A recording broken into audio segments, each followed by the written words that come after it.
Hello boys, welcome back to another interesting session of video tutorials, and this session is meant for class 11th biology students, and this is meant for 19th September 2020.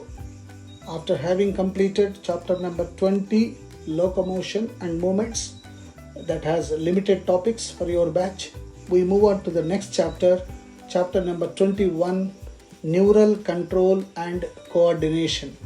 So as you guessed, the neural control and coordination means we are talking of the nervous system and how it synchronizes with other systems. So basically, when we talk of coordination, it is the process through which two or more organs interact and complement the functions from each other. For example, when we do physical exercise, all body parts work with coordination. Yesterday only I said, when we were talking about the movements and locomotions, for the movements there has to be coordination between nervous system and muscular system. Muscle alone cannot move, or nerve cannot make alone movements. So it is the coordination between the nervous system and muscular system, of course along with bones, skeletal system. So if there is coordination among the three, muscular system, nervous system, skeletal system, then only movements and locomotion is possible. So here coordination means there is a mutual understanding among the various organs that are involved for the purpose of to perform a function. So neural system and the endocrine system jointly coordinate and integrate all the activities of the organs so that they function as synchronized fashion. This is important. So synchronization is a must, and all of you know, when you are all doing mass PT, what you did is synchronization. And then basically our neural system, nervous system, has been divided for our convenience into this many. The first one, CNS, central nervous system or central neural system, and PNS, peripheral neural system. Under central nervous system, we will be studying brain, our own brain, its structure and function of each part of the brain. Similarly, spinal cord, backbone. And then under PNS, we will be studying two, somatic neural system, autonomous ANS and SNS we say, somatic neural system and autonomous neural system or autonomic neural system. So under autonomic neural system, further we have got a sympathetic nervous system and parasympathetic nervous system. All these systems are very, very important, as our body cannot do anything without the coordination of these systems. That's why nervous system is most important of all systems. So what is this nervous system? The neural system or nervous system of all animals is composed of highly specialized cells called neurons. Now I want you to, again, I am reminding you, don't get confused this with nephrons. Nephrons under excretory system we studied, they are units of excretion. Nephrons are present inside the kidney, but these are neurons. Neurons are nerve cells, and these can detect, receive, so detect, receive and transmit different kinds of stimuli. So stimulus, we have got two types of stimulus, external stimulus and internal stimulus. Like early morning when you get up, open the window, the sun rays fall into your eyes, and that sun rays is the external stimuli or stimulus. And what is your reaction? You close your eyes. That is the response. So we are responding to the stimuli. Means a source like sunlight is making us to respond. So something that makes us to respond is the stimulus. Similarly, the internal stimuli.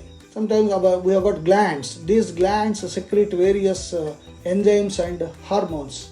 So what is the response? We feel hungry, we feel angry, we feel happy. So all these are related to how much of hormones and enzymes are secreted by our glands.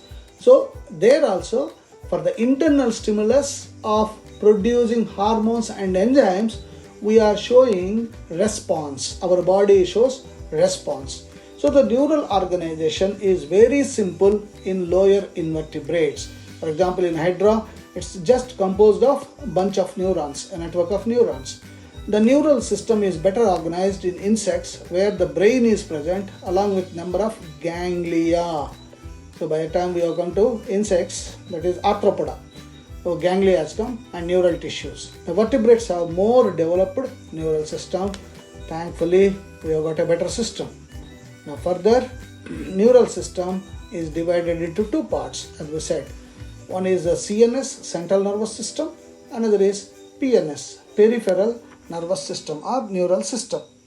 So the neural system provides an organized network of point-to-point connections for a quick coordination between various functions. It is composed of highly specialized neurons, nerve fibers and receptors. So the human neural system is divided into two main groups, that is central nervous system. CNS includes brain and spinal cord, and it is the site of information processing and control. So it is the information processing and controls. That's why central nervous system is very, very important. On the other hand, the peripheral nervous system is divided into two divisions called somatic neural system and autonomous neural system. The somatic neural system relays impulses from central nervous system to skeletal muscles, while the autonomous neural system transmits impulses from central nervous system to involuntary organs and smooth muscles of the body. The autonomous neural system is further divided into sympathetic neural system and parasympathetic neural system. So this is how the neural system is divided. And the PNS, as we said, it's composed of all the nerves of the body associated with CNS. Nerve fibers of the PNS are of two types. Afferent fibers, these nerve sense stimulus transfer message from sensory neuron to PNS, that is peripheral nervous system. Efferent, now you must be careful with the spelling A and E. Efferent fibers, these nerves take message to motor neuron. Efferent motor neuron. Afferent sensory, you can put ASEM or you can put ME. Motor neuron, efferent fibers. Like that you must remember. And the PNS is divided into two divisions, as we said. Somatic neural system. What does it do? It relays impulses from central nervous system to skeletal muscles. And autonomic nervous system transmits impulses from central nervous system to involuntary organs. See, voluntary and involuntary organs. And smooth muscles of the body. Autonomic neural system is further classified to sympathetic neural system and parasympathetic neural system. And there is something called visceral also. That is, the visceral nervous system is the part of the peripheral nervous system that comprises the whole complex of nerves, fibers, ganglia and plexus, by which impulses travel from central nervous system to the viscera and from viscera to central nervous system. So neurons are the structural and functional units of neural system. So what is a neuron? Is the structural and functional unit of a nervous system. A neuron structurally comprises of three major parts, as you are seeing. The first one is the cell body, and the second one is dendrite. So cell body is 1, dendrite 2, and of course axon. This is 3. So basically a nerve cell or a neuron is the structural and functional unit of nervous system, and it consists of three parts: cell body, dendrite and axon. The cell body contains cytoplasm. So here the cell body will have a lot of cytoplasm liquid, and since it is present in the neuron, we say neuroplasm. And this cell body having neuroplasm with the typical cell organelles and certain granular bodies called Nissel's granule. There will be some solid materials. Those solid materials are called Nissel's granules. So you can see some of the big items, and we call them as Nissels, named after the scientist. Nissl apostrophe S. Nissels granules will be present inside the cell body. Nissels granules. And short fibers which branch repeatedly and project out of the cell body, and these are called dendrite. So what are dendrites? We can say branches of the dendrites are the branches of the cell body, we can say. So, and if you observe, one of the dendrites get extended, become long enough, and that forms axon. So what is axon? Extended dendrite is an axon, we can say. So the fibers, what is the function of this? The fibers transmit impulses towards the cell body. So from here the impulses travel through axon and reach the dendrite and the cell body. The axon is a long fiber that arises from the cell body, and its distal end is branched. You can see branches of axon. Here you can see the branches of axon also. On the basis of the structure, there are two types of nerve fibers, namely myelinated and non-myelinated. So there will be a cover called myelin sheath.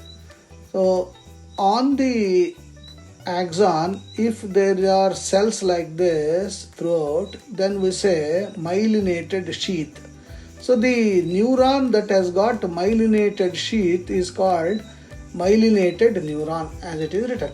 And some nerve cells, neurons, will not have this myelin sheath. Then it is called non-myelinated sheath. And the myelinated nerve fibers are enveloped with special cells called Schwann cells. Look at this, Schwann cells will be there. And the Schwann cells form myelinated sheath. So what is the function of Schwann cells? They form myelinated sheath. The gaps between two adjacent myelinated sheaths are called nodes of Ranvier. Look at this gap between the two, between the two myelinated cells or sheath is called nodes of Ranvier. Also, there is something called synapse. Synapse is the minute gap present between one neuron to adjacent neuron. So basically, when the impulse travels, previously scientists thought that it is an obstacle. Like all of you are doing obstacle course. So you get the wall, you get the pit, and what do when you are doing the obstacles? You jump. So when you jump, you are saving a lot of time. Previously they thought that this is an obstruction, but latest research shows that a synapse is a blessing in disguise.